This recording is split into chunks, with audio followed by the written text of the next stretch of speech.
Thank you very much, ladies and gentlemen. I'm very happy to be here.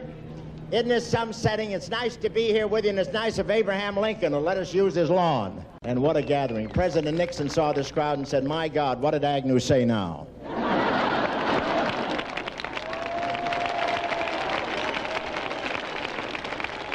And Spiro looked out of his window, saw this crowd, and said, "My God, what a great time to say something."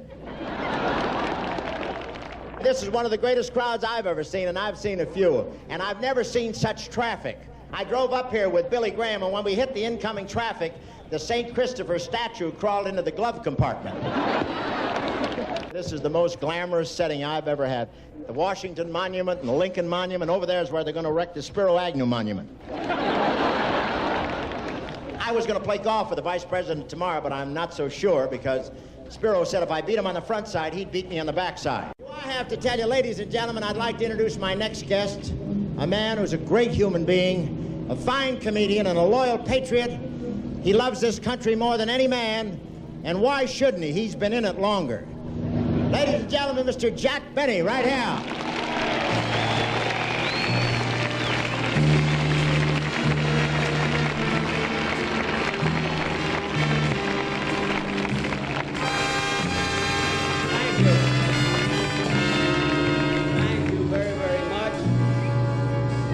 Bob, gee, what an audience here. Isn't that pretty? This is bigger than Waukegan. It really is. Bob, I really want to thank you for that nice introduction, although I must say that I did not like the last part of it. Everybody likes to kid about my age. I'll give you an example. The last time I was in Washington, I did a real sightseeing tour, you see. So I went over to Mount Vernon, and the guide, who has a good sense of humor, he took me through it, and he explained everything to me. Explained how they restored the home in Mount Vernon. That today they restored it so that it is exactly the same as it was when George Washington lived there. And he said to me, "Now, please, Jack, if you see any discrepancies, please don't make an issue out of it." But anyway, ladies and gentlemen, I'll tell you what I want to do now, and then I'm going to come back and I'm going to play the violin for you. You glad? Are you thrilled? I knew you would be.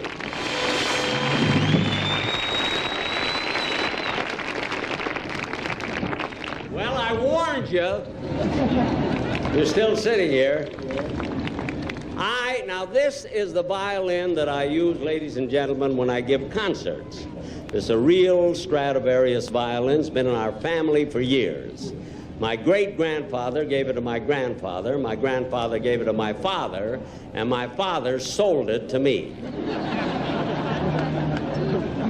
But I'm going to play. You know, when I give concerts, you know, we get from $2 to $100 a ticket. They're benefits. From $2 to $100. The $2 seats are in front. The further back you go, they're the $100 seats. If you pay $200, you don't have to come in at all. You know?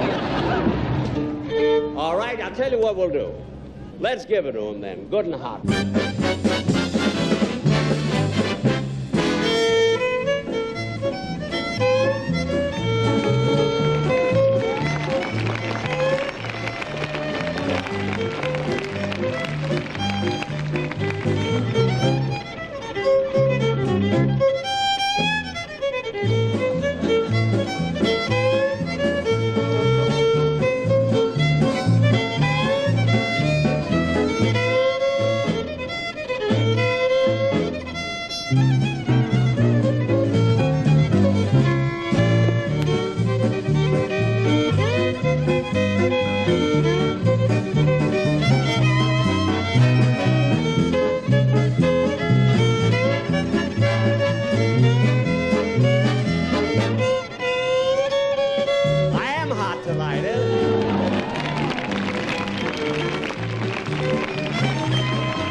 everybody is safe out here now.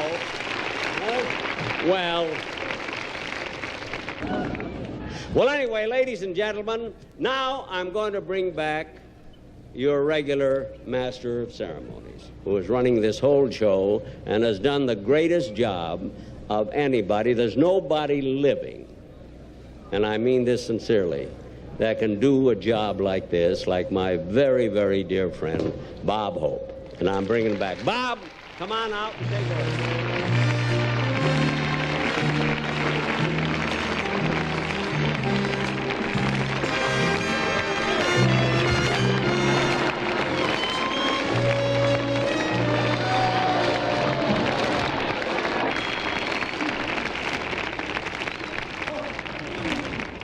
Goodbye, Jack. Hey, great. Ladies and gentlemen, I don't know if you can see this crowd, but the report just came in. The crowd is now 400,000 and growing.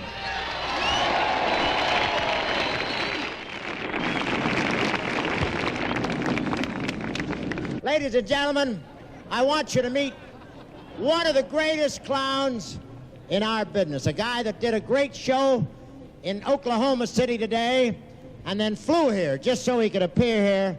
I consider this guy, I think, one of the great, great Americans, Mr. Red Skelton, right here.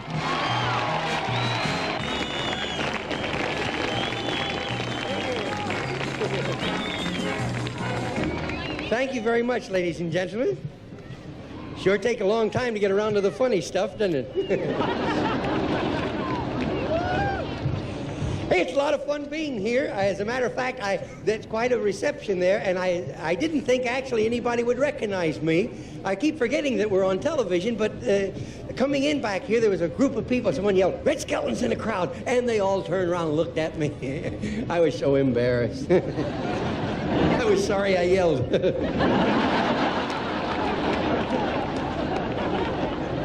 Hey, but I flew in. Now, the reason I tell you that I flew in is because I'm not a good flyer. As a matter of fact, I'm seated there, and the stewardess came by, and she says, "You're not really sick, are you?" I says, "Oh, no. This is the Davis Cup. I just won it." Them planes, they fly 30,000 feet in the air, and it affects your ears, and they come around and give you chewing gum. I'll never do that again. It took me 3 hours to get that stuff out of my ears.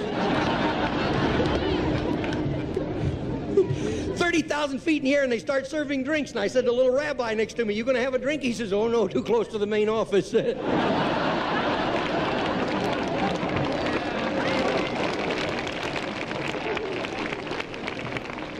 But I tell you, I've had a lot of fun all day long. It's like a big vacation for me.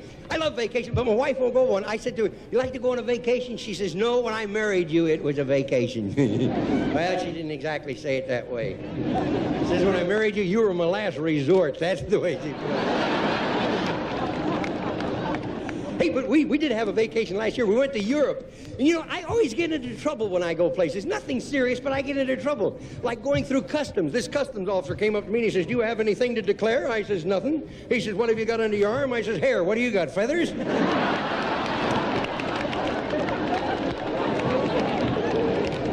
And you know, when you go from Ireland into England, they won't let you take that Irish whiskey in. My wife wanted little bottles as a souvenir, see?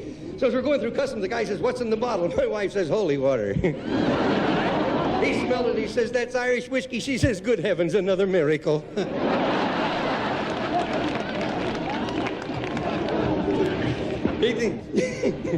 I don't know what I came out here to start to tell you. I started on one subject, and I'll wander off somewhere else, but I'll get back to where I was talking. My mind wanders. Not far, but it wanders. You know, I found out one thing a long time ago. I'm nuts, but I admit it, see? I found out one thing. As long as I make money, they ain't gonna lock me up, I'll tell you that.